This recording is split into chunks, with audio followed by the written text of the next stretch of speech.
बहुत ही महत्वपूर्ण प्रश्न जो है कि भाई ईश्वर सबसे अधिक नाराज किस परिस्थिति में व्यक्ति से हो सकता है। तो पहले तो मैं इस वीडियो को शुरू करने से पहले आप लोगों से बोलूंगा कि भाई जो ये मानते हैं ना कि जो भी आध्यात्मिक हमें चर्चा होती है या ज्ञान होता है वो केवल वही लोग दे सकते हैं जिनकी बड़ी बड़ी दाढ़ी है, बड़े बड़े बाल हैं। तो कृपया इस वीडियो को छोड़ दें क्योंकि आप बहुत निराश होने वाले हैं। लेकिन जो ये मानते हैं कि जो हमारा अनुभव है उसके लिए किसी पहनावे की आवश्यकता नहीं है, किसी शारीरिक दिखावट की आवश्यकता नहीं है, वो वीडियो के साथ बने रह सकते हैं। तो बहुत ही हमारा आज का जो मूल प्रश्न है कि ईश्वर सबसे अधिक नाराज कब होता है। तो देखो ये मेरा अनुभव है और अनुभव क्या आपका भी अनुभव होगा, आप भी अनुभव करना है इसको आज से। ईश्वर सबसे अधिक नाराज तब होता है जब हम किसी का मजाक उड़ाते हैं, किसी को बहुत तुच्छ अनुभव करवाते हैं या अपने को बहुत बड़ा विशाल मानने लग जाते हैं और दूसरे के जो अचीवमेंट्स को उनको जीरो मानते हैं और मतलब नगण्य कर देते हैं बाकी सब चीजों को और अपने को ही प्रमुखता देते हैं। तो इस जो घटना से है ईश्वर हमसे सबसे अधिक नाराज होता है। हम कितनी ही सत्कर्म कर ले, पुण्य कर्म कर ले, पर मुझे लगता है कि जब हम किसी का शारीरिक स्थिति पे, उसकी शारीरिक स्थिति के आधार पर, उसकी जाति धर्म संप्रदाय के आधार पर, उसके मतलब इन आधारों पे उनसे भिन्नता करते हैं, उसको बिल्कुल जीरो साबित करने की कोशिश करते हैं, उसको बिल्कुल मूर्ख साबित करने की कोशिश करते हैं, उसकी अवहेलना करते हैं। इस परिस्थिति में ईश्वर किसी की गरीबी आर्थिक स्थिति के कारण अगर हम किसी की अवहेलना करें तो ईश्वर इस स्थिति में क्या है, बहुत नाराज हो जाता है और बहुत मुश्किल इसका फल है। अब बात यह है कि ऐसा क्यों होता होगा, क्योंकि हम ये तो बोल दिया कि होता है, लेकिन ये क्यों होता होगा इसको भी हम थोड़ा सा समझे ना। आप भी समझ सकते हैं अनुभव से। मैं तो कहता हूं कि सबको थोड़ा थोड़ा चिंतन करें तो बात समझ आने लग जाती है। देखो बात इतनी भर है कि देखो दो, जैसा माना जाता है कि देखो एक पेड़ में दो पक्षी बैठे हैं, एक जीवात्मा रूपी पक्षी और एक परमात्मा रूपी पक्षी। ठीक है, दो पक्षी है, जो उपनिषद भी कह रहे हैं कि दो पक्षी है भाई।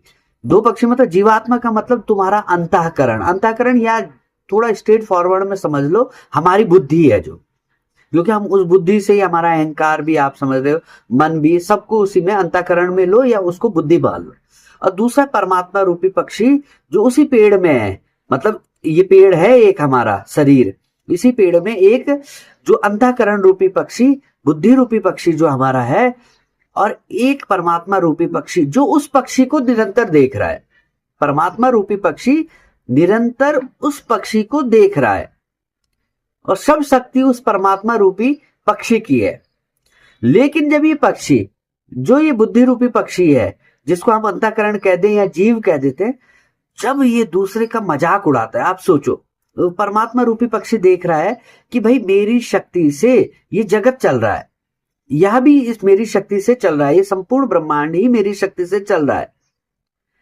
और यह दूसरे को जो दूसरा भी है वह भी उस परमात्मा का ही अंश है ना, उसको तुच्छ समझ रहा है, हीन समझ रहा है, थोड़ी सी शक्ति पाके, मतलब मेरे इसके कर्म से और मेरे द्वारा इसको कुछ शक्ति दी गई और उस शक्ति को पाके ये इतना अपने को विकराल समझने लग गया कि दूसरे को तुच्छ हीन समझ रहा है, दूसरे की गरीबी, उसकी दरिद्रता का मजाक उड़ा रहा है, दूसरे के शारीरिक जो उसके कष्ट है जीवन में उनका मजाक उड़ा रहा है, दूसरे का धार्मिक आधार पे, जातिगत आधार पे उसका मजाक उड़ा रहा है, अपने को श्रेष्ठ समझ रहा है।